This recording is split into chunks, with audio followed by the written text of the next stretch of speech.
Marvel Snap came out about a year and a half ago and has been extremely successful, both financially, has won a bunch of awards. I recently realized that I'd broken 1,000 hours in this game, and I thought maybe I would use making this video as a way for me to break down my feelings on it after so long.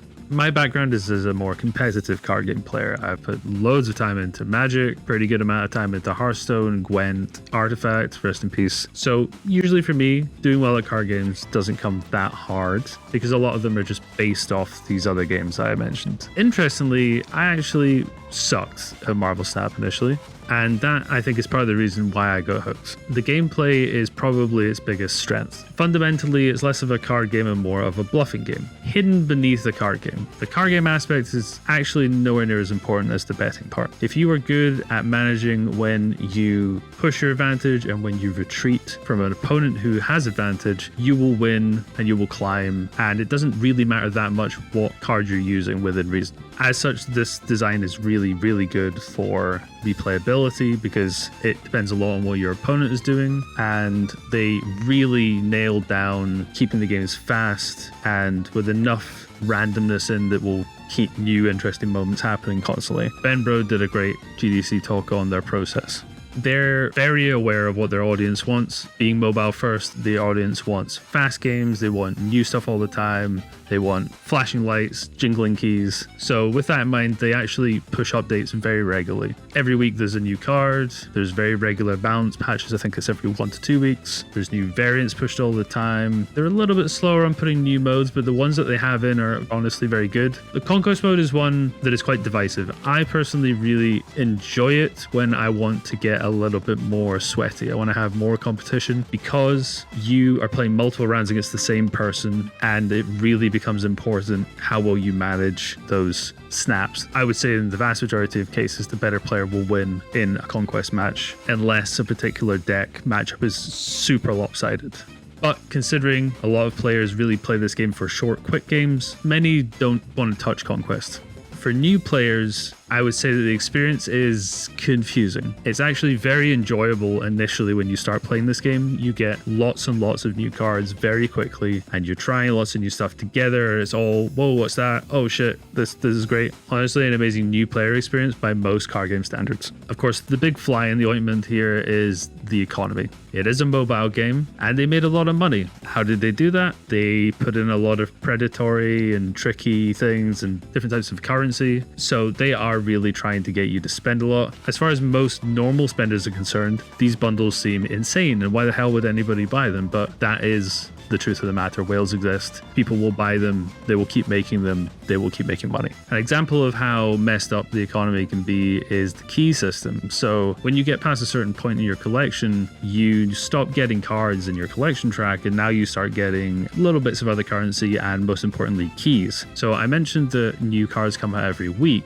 but you don't just get the new card every week. You've got to spend currency for it, and not just spend currency for it, you're gambling for it. There are 4 potential things you could get, and you have to spend a key to get one of them. And only after you have spent 4 keys are you guaranteed to get the thing you want out of them. You'll get 1 and not the other 3, and then 1 and not the other 2, and so on and so forth. But you only get keys at a very slow rate, especially if you don't spend real money. Personally, I have been buying the season pass for the vast majority of months I've been playing this game, so it's roughly, $12 or something a month for like a year and a half. So that gives you an idea of how much I've been spending on it. I haven't bought any extra bundles or put any other money in. It's just been the season pass for myself. Despite that, I have managed to get pretty much every card, but I've also been playing basically every day and doing like all my missions the whole time. The card cosmetics are arguably one of the strengths of the game. You are able to pick a favorite deck or a favorite card and just really make it look super awesome and put a lot of time into it. I would say that this game is at its best maybe when you have a pet deck and you just keep playing it and you keep pimping out the cards and you make them look awesome.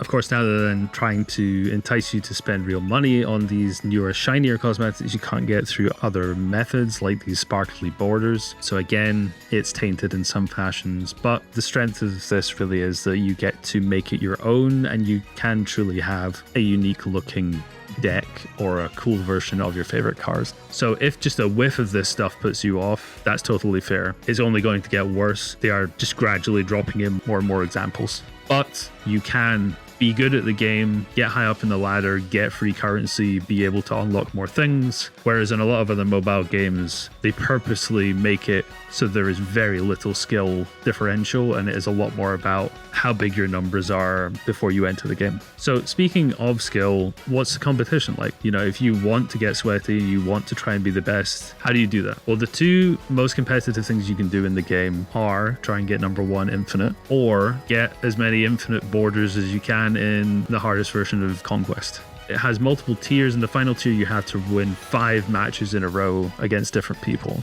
And that can either be very easy or very hard, because although it's tough to win 5 matches in a row, your opponents are not necessarily the same skill level as you, because in Conquest, it's a lot looser with the matchmaking. So for some people, it's the hardest thing in the game. For others, it's pretty easy, and people have loads of these avatars. Personally, I've only got a couple, but I haven't really grinded it out too hard. Infinite, however, when you get into Infinite, you are only matched against other Infinite players. To get to the highest level of the leaderboard, you need to play an absolute shit ton. And it is in many ways more of a test of your ability to grind than it is your skill. Personally, as soon as I get to Infinite, I see no point in attempting to grind out higher ladder, because there's 0 rewards for it. And as I say, it's not a real proof of your ability, so I got no reason to do it. In summary, who the heck is this game for? Who would want to play this game? People like myself who play, whilst a lot, with a more casual mindset. I'll try and get Infinite each month, and then I will just work on unlocking the cosmetics, and I'll be watching shows or YouTube videos on the side while I'm doing it. I like having a game on my computer where I can kind of do that while I'm doing something else, and this fits the bill really well. I also think this game is very good for extremely casual players who just enjoy unlocking stuff periodically and are able to control their spending. I think if you have poor control over your own spending and you're going to get lured in by all these bundles, you should stay well away from the game. I think if you are looking for the most competitive experience possible, you should be playing a different card game if this is the genre that you want to play in. I hope that helps anybody who might have been interested in checking the game out.